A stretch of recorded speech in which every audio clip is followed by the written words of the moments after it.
One of the most common things I hear when people eat wild game is that it tastes gamey. And that quote unquote gamey flavor, it's real.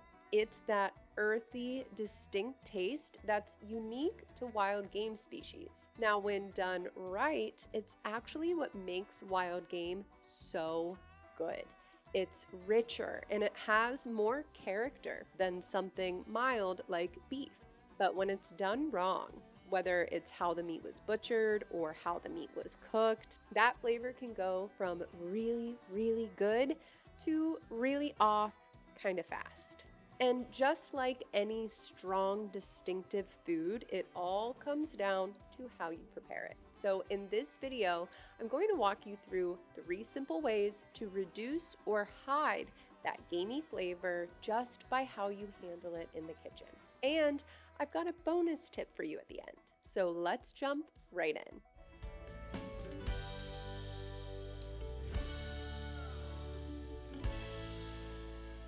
First tip, use a wet brine. This is one of the easiest, most effective things you can do to tone down strong gamey flavor. A simple saltwater brine helps draw out residual blood, which is where a lot of that gamey flavor lives. And then it replaces it with a beautifully seasoned saltwater solution. So you're not only mellowing out the gamey flavor, you're also seasoning the meat from the inside out. Now, some people will say brining venison makes it taste bland, which is probably a testament to how well this actually works at removing gamey flavor, but I think a brine just softens the gamey flavor and makes the overall flavor of the meat better balanced. For your ratio, a good baseline is about 1 tablespoon of kosher salt per cup of water. From there, you can build it out however you want. You can add some sugar. I like brown sugar. You could add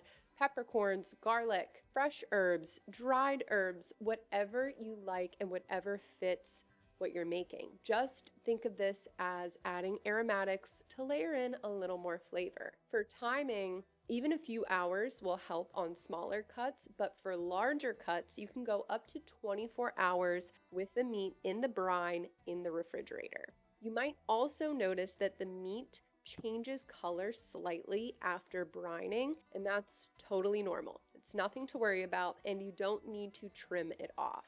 Another quick note, when it comes time to cook, because that means holding on to more moisture, after sitting in the brine, it will be harder to get a really good sear. So just make sure that you're patting the meat really, really dry, that you get your pan or your grill nice and hot, and use a little oil so you can actually achieve that crusty sear. And on that note, it is a benefit that brining is bringing more moisture into the meat. Venison is naturally so lean, which causes it to dry out quickly. And dry meat is going to tend to have a stronger gamey taste. So the brine helps on both fronts in flavor and juiciness, which actually leads perfectly into the next tip.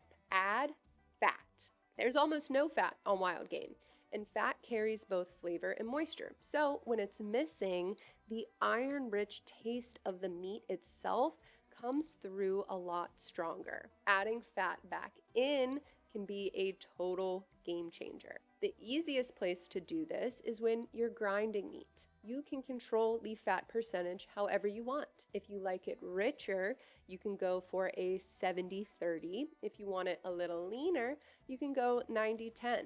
Just weigh out your fat, mix it in, grind it together, and it will make a huge difference in flavor and texture. I usually use beef suet from my local grocery store or butcher, and it works great. But even beyond grinding, you should always be thinking about where you can add fat in when you're cooking. For example, you want to make sure to coat your steaks in a little oil before putting them on the grill. You could wrap things in bacon, like Dove poppers, so you're adding fat, moisture, and flavor all in that one bite. A little bit of fat goes a long way in making wild game taste balanced and really, really good.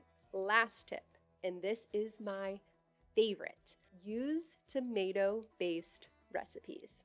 If If you want a super reliable way to make wild game taste incredible, cook it in something tomato based. Think venison chili, spaghetti meat sauce, sloppy joes, tacos with a tomato based seasoning.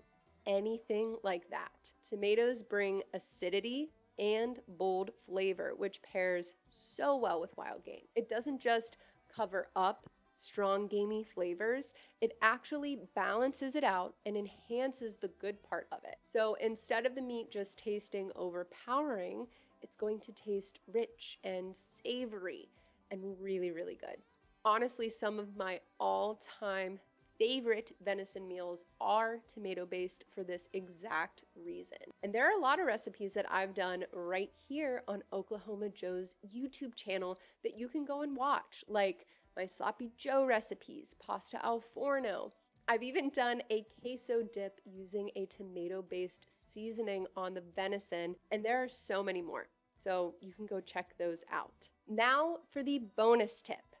Use cooking methods that add flavor, specifically things like smoking and grilling, especially over charcoal. All of that adds another layer of flavor that works well with wild game meat instead of against it. Just like with the tomato-based recipes, you are enhancing the good parts of the meat while helping mellow out anything too strong. And the best part is this stacks with everything we just talked about. You can brine a piece of meat and then smoke it. You can add fat to your ground meat and then throw those burgers right on the grill. You can do a tomato-based recipe and still layer in smoke for even more flavor. And that's really how you take wild game to the next level. You start layering these techniques so you're building flavor at every single step. At the end of the day, part of the beauty of wild game meat is the gamey flavor. And once you dial in these techniques, the tomato-based recipes, brining, adding fat, using flavor-forward cooking methods, you'll end up with meals that people ask for again and again. That is it for this video. Thank you guys so much for watching. For more episodes of Source to Smoke, you can check them out right here on Oklahoma Joe's YouTube channel, and I will see you guys in the next one.